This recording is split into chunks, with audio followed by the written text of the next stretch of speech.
आज मार्केट ऊपर जाएगी या नीचे, आपका फेवरेट स्टॉक आज कितना बढ़ने वाला है या कितना टूटने वाला है।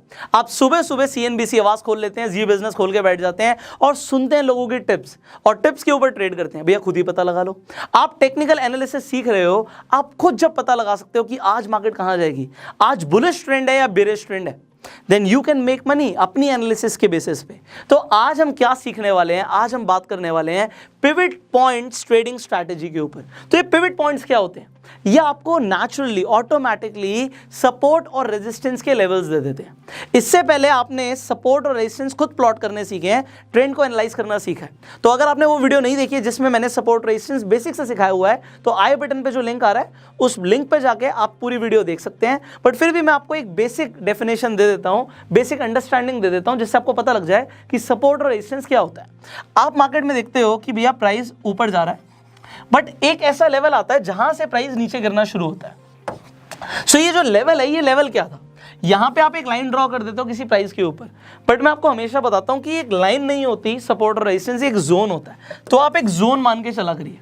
बट अब अगर एक जगह से प्राइस नीचे गया, तो यहां पर कौन बैठा था जिसने इस प्राइस को नीचे गिराया? यहां पे सेलर्स बैठे थे जिन्होंने प्रॉफिट बुक किया और प्राइस को नीचे गिरा दिया, सप्लाई को बढ़ा दिया, क्योंकि सप्लाई डिमांड पे चल रही है आपकी स्टॉक मार्केट। और सिमिलरली नीचे एक ऐसा जोन होता है, हम लाइन प्लॉट करते हैं कि जहां से प्राइस बाउंस बैक करता है, ऊपर जाता है। तो इसे ऊपर किसने धकेला, सपोर्ट किसने दिया इसे? तो इसे हम डेफिनेटली सपोर्ट जोन बोलते हैं। आप लाइन ड्रॉ करते हो, बट ये जो सपोर्ट की लाइन है, यहां पे बैठे होते हैं बायर्स, जो प्राइस को ऊपर उछाल देते हैं, खरीद लेते हैं। तो प्राइस का जो भी स्टॉक है वो प्राइस ऊपर चला जाता है, रेट बढ़ जाता है। नाउ ये बेसिक चीज है जिसमें आप रेजिस्टेंस और सपोर्ट को समझ सकते हैं।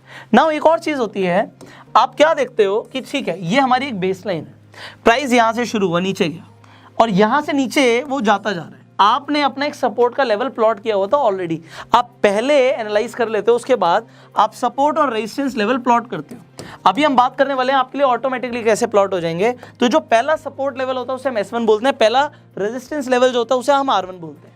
अब प्राइस ने सपोर्ट को ब्रेक कर दिया नीचे, तो जो हमारा नेक्स्ट टारगेट होता है वो होता है S2, कि भैया अगर उसने सपोर्ट को ब्रेक किया है तो यहां पे जो बायर्स हैं वो कमजोर पड़ गए, प्राइस नीचे गिर रहा है, वो बचा नहीं पाए प्राइस को नीचे जाने से। तो हमारा टारगेट कुछ इस जोन में होगा। जरूरी नहीं कि वो यहां तक टच करे, वो उससे पहले भी ऊपर जा सकता है, बट द थिंग इज कि एक जोन तक वो पहुंचेगा, वो हमारा एक नेक्स्ट टारगेट है। अगर वो इसे भी क्रॉस कर जाता है, देन आपका नेक्स्ट टारगेट हो जाता है S3, सपोर्ट 3।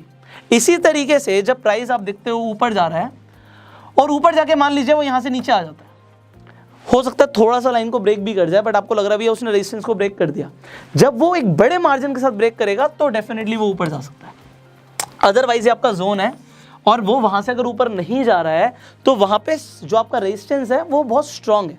बट अब मान लीजिए उसने ब्रेक कर दिया, तो हमारा नेक्स्ट टारगेट जो हो जाता है वो R2 हो जाता है। एंड सिमिलरली अगर उसने इसे भी ब्रेक कर दिया तो यहां पे R3 हो जाता है। तो आपको सपोर्ट और रेजिस्टेंस को देख के ट्रेड करना होता है, ये आपको पता है। बट अब आपके लिए ये ऑटोमेटिकली कैसे प्लॉट हो जाएंगे, ये यहां पर आप देखिए। आपके लिए चार्ट के ऊपर यहां पे हमने आपके लिए, देखिए आपको कितना कुछ दिख रहा है, आपको बड़ी सारी लाइनें दिख रही है। अरे बाप रे बाप, ये क्या चीज़ है? नॉट वरी, यहाँ पे हमने अपने डीमेट अकाउंट में लॉगिन किया हुआ है। आप भी अपने डीमेट अकाउंट में लॉगिन कर सकते हैं। हमारा अपस्टॉक्स पे अकाउंट है। आपका अगर अपस्टॉक्स पे अकाउंट नहीं है तो इस वीडियो के डिस्क्रिप्शन और कमेंट बॉक्स में मैं लिंक्स डाल दूंगा। सिंपल स्टेप्स को फॉलो कीजिए, आपका भी अपस्टॉक्स पे डीमेट अकाउंट खुल जाएगा। उसके बाद यहाँ पे बैंक निफ्टी हम 30 मिनट्स के ऊपर है। हम 30 मिनट्स के ऊपर अभी क्यों है? जितना बड़ा टाइम फ्रेम उतनी ज़्यादा एक्यूरेसी मिल जाती है आप जो प्रेडिक्ट कर रहे हैं मार्केट में। तो यहाँ पे अब आपको क्योंकि एक्यूरेसी के साथ प्रेडिक्ट करना है मार्केट कहाँ जाएगी, तो आप 30 मिनट्स के टाइम फ्रेम पर है। उसके बाद हम अलग अलग टाइम फ्रेम्स पे भी एनालाइज करेंगे। अब आज मार्केट गिरी, ठीक है, मार्केट यहाँ से ओपन हुई, आप ऑलमोस्ट देख सकते हो 9:15 बजे मार्केट ओपन हुई, उसके बाद से गिर रही है और काफ़ी अच्छा टूटी आज मार्केट। अगर आज हम बैंक निफ्टी की बात करें, अभी आपको 400 पॉइंट गिरी हुई दिख रही है मार्केट। तो एक बहुत बड़ा, मतलब ये बहुत ज़्यादा डिफरेंस है। अगर आप ऑप्शन ट्रेडिंग कर रहे हो, आपको पता होता है यहाँ से अगर मार्केट बेरिश है नीचे जाएगी, और अगर आप ऑप्शन ट्रेडिंग कर रहे होते, सोचो कितना फायदा हो सकता है। आपने अगर पुट खरीदा होता बहुत ज़्यादा फायदा होता, बट आपको पता कैसे लगेगा? अब आपको पता लगेगा। कैसे पता लगेगा? हम यहाँ पे 30 मिनट्स पे क्यों है, एनालिसिस ज़्यादा आपकी एक्यूरेट हो जाएगी। अब यहाँ पर आप क्या देखते हो, just wait for a while, मैं यहाँ पे आ जाता हूँ क्योंकि आपको दिखे। Alright, now what you see, यहाँ पे आपके पास मल्टीपल रेजिस्टेंस और सपोर्ट के लेवल है। यहाँ पे मैंने पिवट पॉइंट्स को लिया हुआ है, इंडिकेटर ऑलरेडी प्लेस किया हुआ है। जब आप इंडिकेटर को हटा दोगे आपको सिंपल कैंडल स्टिक्स कुछ इस तरीके से दिखेंगी। आपको यहाँ पर दिख रहा है मार्केट ओपन हुई थी, डाउन ट्रेंड जा रहा है, बट आप पिवट पॉइंट्स को यूज करते हैं। इंडिकेटर्स पे जाओगे, पिवट पॉइंट्स लिखोगे, तो आप जब पिवट पॉइंट्स लिख दोगे कुछ इस तरीके से आपके सामने आ जाएगा। अलग अलग लाइंस आ जाएंगी सपोर्ट रेजिस्टेंस की, आप उनके कलर चेंज कर सकते हो, मैंने किए हुए हैं। तो यहाँ पर आप देखिए जब मार्केट खुलती है और आपकी यहाँ पे पिवट लाइन जो है व्हाइट कलर की उसके नीचे ओपन होती है तो मार्केट बेरिश होती है, वहां से प्राइस नीचे जाता है। और ये सिर्फ और सिर्फ एक बैंक निफ्टी का एग्जांपल नहीं है, आप कुछ भी खोल लो जिसमें भी आप ट्रेड करते हो। आप मान लो बैंक निफ्टी की जगह अगर आप ये निफ्टी में भी देखोगे तो अभी हम निफ्टी पे आ जाते हैं, एग्जांपल दे रहा हूँ मैं, इंडिसेस पे हूँ, अभी कोई स्टॉक भी सर्च कर सकते हैं हम। सो अब जब मार्केट ओपन हुई तो जब आप देख रहे हो कि मार्केट ओपन हुई, वो ओपन कहाँ हुई, वो ऑलमोस्ट आप देख रहे हो पिवट लाइन पे ओपन हुई, उसके बाद वो नीचे चली गई। तो यहाँ से आपको एक बेरिश ट्रेंड का पहले ही सिग्नल मिल गया। अगर ये यहाँ से और ओपन हुई होती और ग्रीन कैंडल बनती तो यहाँ से बुलिश ट्रेंड हो सकता था, बट नाउ यू सी। और इसकी कंफर्मेशन आपको कैसे मिल गई, दूसरी कैंडल को देख के। दूसरी कैंडल आपने देखी और नीचे बनी और उसने अपने सपोर्ट को भी ब्रेक कर दिया। नाउ हमने क्या अभी आपको सिखाया था कि अगर प्राइस सपोर्ट को ब्रेक कर देता है तो दूसरा टारगेट क्या होता है, दूसरा टारगेट होता है कि वो अपने दूसरे सपोर्ट तक पहुंचेगा। क्या ये प्राइस अपने दूसरे सपोर्ट तक पहुंचा? द आंसर इज यस, पहुंच गया भाई। अब यहां से वो बाउंस बैक कर गया, बट हम क्या अभी ट्रेड करें बीच में? अब आप डिपेंड करता है कितनी देर के लिए ट्रेड कर रहे हो। अगर आप स्कैल्प ट्रेडिंग कर रहे हो तो आप 30 मिनट्स का टाइम फ्रेम पे नहीं है कुछ भी करोगे, आप उसको देख के ट्रेड नहीं करोगे। अगर आप इंट्राडे कर रहे हो फिर भी आपको ये तो चलो आपको मार्केट ओपनिंग के हिसाब से पता लगा, आप 10 मिनट या 15 मिनट के टाइम फ्रेम पे आप अपनी ट्रेडिंग करते हो देखते हुए। अब यहाँ पे थोड़ी देर में आपको अलग अलग टाइम फ्रेम्स के हिसाब से सपोर्ट रेजिस्टेंस चेंज होते हुए देखेंगे। अब आप क्या देखते हो, now here what you see is कि मार्केट जब ओपन हुई, अब यहाँ पे इस टाइम फ्रेम के हिसाब से 5 मिनट के हिसाब से आपको दिख रहा है कि वो ऊपर ओपन हुई। तो अभी देखो हम गलती कर सकते थे कि हमें लगता कि वो ओपन हुई है पिवट लाइन के ऊपर। तो मैंने आपको क्या बोला, जब आप मार्केट का पूरा ट्रेंड देखने वाले हो तो 5 मिनट के हिसाब से नहीं, फिर आप 30 मिनट के हिसाब से जाओ। बट अब आपको क्या देखना है, अगर आप थोड़े शॉर्ट टर्म के लिए ट्रेड कर रहे हो या इंट्राडे कर रहे हो, फिर आप 5 मिनट या 10 मिनट के टाइम फ्रेम पे आप देखोगे। अब यहाँ पे डेफिनेटली आपको देखा कि मार्केट ओपन तो हुई है पिवट लाइन के ऊपर, बट फिर वो नीचे जा रही है, इसलिए 30 minutes. Now what you see is कि उसने अपने सपोर्ट 1 को क्रॉस किया तो नेक्स्ट टारगेट है सपोर्ट 2, और सपोर्ट 2 को अगर क्रॉस कर दिया तो नेक्स्ट टारगेट है सपोर्ट 3। एग्जैक्टली मार्केट ने वैसे ही परफॉर्म किया जो आपने भी सीखा। तो पिवट लाइन से आपको काफी कुछ पता लग जाता है। हमने निफ्टी का देखा, सिमिलरली हम बैंक निफ्टी का देख रहे थे, and you can apply it on any stock. But before you start trading using any indicator, सिर्फ एक इंडिकेटर को यूज मत करो। यहाँ पे MACD भी कुछ बता रहा है आपको। MACD यहाँ पर बता रहा था कि यहाँ पे जब आपने पहले देख लिया था कि क्रॉसओवर हुआ है और अच्छा खासा क्रॉसओवर हुआ है, एंड मैंने आपको बताया था MACD के बारे में कि जब आप देखते हो कि वो आपकी बेस लाइन के नीचे क्रॉसओवर हुआ है तो ये बेरिश बहुत स्ट्रॉन्ग सिग्नल है। तो आप मल्टीपल इंडिकेटर्स को यूज करके अपनी एनालिसिस को और ज़्यादा एक्यूरेट बनाओ। तो यहाँ पे आप सुपर ट्रेंड को भी यूज कर सकते हो, हमने लिया हुआ है। आप मूविंग एवरेजेस को भी ले सकते हो। तो मल्टीपल आपने इंडिकेटर्स अब सीख लिए हैं।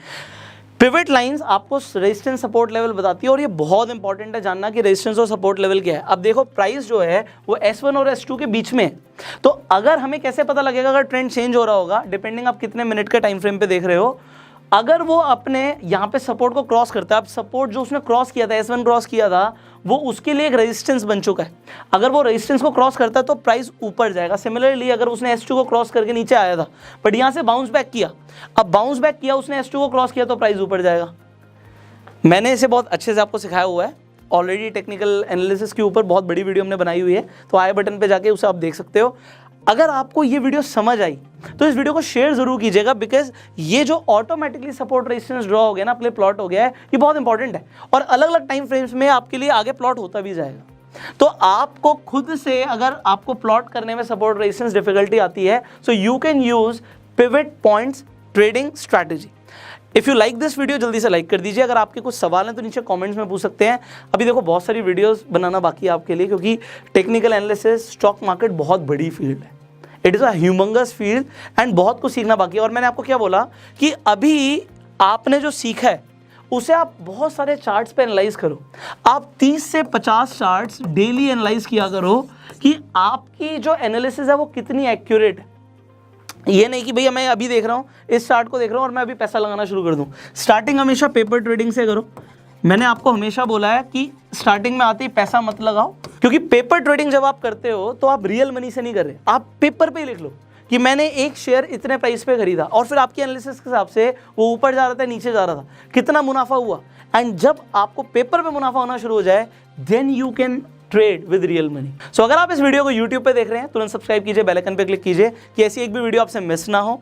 फेसबुक पर देख रहे हैं मैं, फॉलो कीजिए। आई will see you in the next video. Till that time, अगर आपने अपना डीमेट अकाउंट नहीं खुलवाया है, डिस्क्रिप्शन कमेंट बॉक्स में लिंक है, आप जाके तुरंत अपना डीमेट अकाउंट खुलवा लीजिए, क्योंकि आपको ट्रेडिंग करने के लिए, इन्वेस्टिंग करने के लिए स्टॉक मार्केट में आपको डीमेट अकाउंट चाहिए होता है। So I will see you in the next video. Till that time, you go self made.